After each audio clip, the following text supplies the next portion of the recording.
K뷰티에서 가장 인기 있는 시술, 작년까지는 리쥬란이었습니다. 최근에는 리투어가 없어서 못할 정도로 인기 있는 시술이라고 하던데요. 혹시 이런 시술들이 왜 인기가 있는지 아시나요? 그건 바로 콜라겐 리모델링 때문입니다.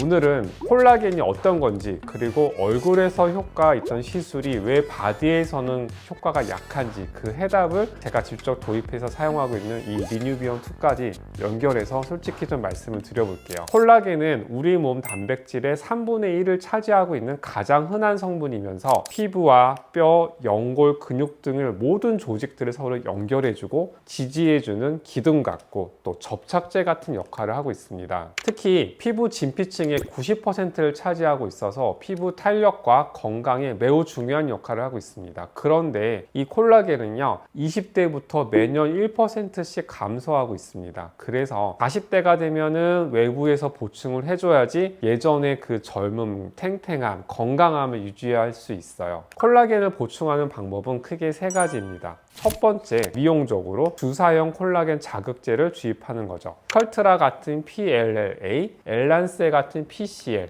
레디어스 피부 안에서 콜라겐 생성을 유도하는 방식이에요. 두 번째는 에너지 기반의 장비들입니다. 울세라, 써마지, 프락셀처럼 열을 이용해서 콜라겐 재생을 자극하는 방식입니다. 마지막 세 번째는 최근 유행하고 있는 리투어처럼 콜라겐 유도체를 직접 주입하는 방식입니다. 이 모든 시술의 목적은 딱 하나예요. 콜라겐을 늘려서 탄력 있고 젊어 보이게 한다는 것. 그런데 바디 성형을 하는 저에게는 좀 한 가지 고민이 있었습니다. 얼굴에서 효과가 있던 시술과 주사제를 바디에 적용하게 되면 그 효과가 너무 일시적이고 강도도 약하고 오래 지속되지 못한다는 사실입니다. 써마지, 고주파 시술을 해도 효과가 미미했던 이유가 바로 있어요. 얼굴과는 달리 바디의 진피층은 두께가 훨씬 더 두껍습니다. 그래서 레이저나 고주파의 열 에너지가 깊이 전달되기가 어렵고요. 이 열 에너지가 강하게 주입이 된다면 3도 이상의 화상이 생길 수가 있고 또 약하게 넣게 되면 효과가 굉장히 미미해지는 거죠. 이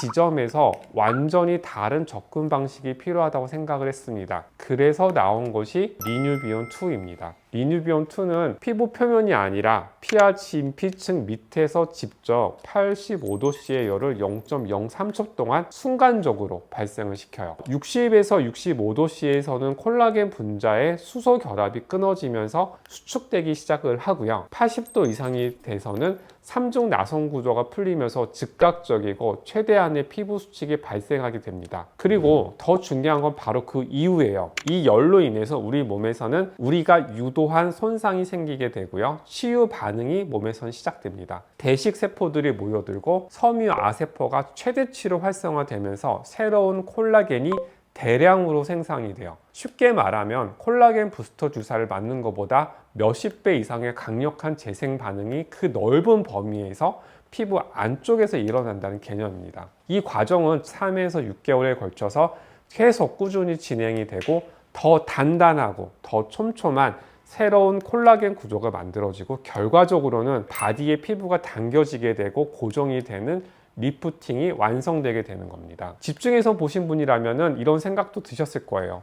피부 레이저는 43도씨를 쿨링하면서 진행하는데 리뉴비온은 80도면 화성을 입는 거 아닌가? 그래서 한 번 더 설명을 드릴게요. 리뉴비온은 0.04초 만에 열색이 발생하는 동시에 차가운 헬륨 가스가 분사돼서 주변 온도를 즉각적으로 감소시켜요. 그래서 표면 손상 없이 피부 내부에서만 반응이 일어나는 구조입니다. 강한 열은 안쪽에서 쓰고 겉은 보호하는 방식이라고 보시면 될 것 같아요. 그리고 리뉴비온을 만든 이 에이픽스라는 회사의 발명자들은요, 수술방에서 사용하고 있는 보비라는 전기 나이프를 만든 회사예요. 이렇게 좀 말씀드리면 불안감이 줄어들지 않을까 해서 말씀드렸습니다. 바이온에서는 리뉴비온2를 국내 최초로 도입해서 4개월치 사용하면서 처짐 때문에 수술을 망설였던 분들, 탄력이 걱정되었던 분들, 바이온에서 수술 후 시간이 지나면서 좀 더 좋아지는 그 무언가를 하고 싶었던 이런 다양한 케이스들을 시술하고 그 결과를 눈으로 직접 확인하고 있습니다. 놀라운 바디 리프팅 기계이지만 이 또한 사용하는 의사의 경험과 목적, 추구하는 방향에 따라서 차별화된 결과가 나올 수 있다는 것을 저는 잘 알고 있어요. 그래서 단순히 장비를 사용하는 게 아니라 어떤 깊이에 사용을 하게 되고 어떤 목적을 위해서 계속적으로 사용할 건가 연구하면서 더 좋은 결과를 여러분과 나누겠습니다. 결국 중요한 건 하나예요. 이 방법이 지금 이분한테 가장 좋은 결과를 줄 수 있는가? 앞으로도 그 기준으로 결과를 만들어 가겠습니다.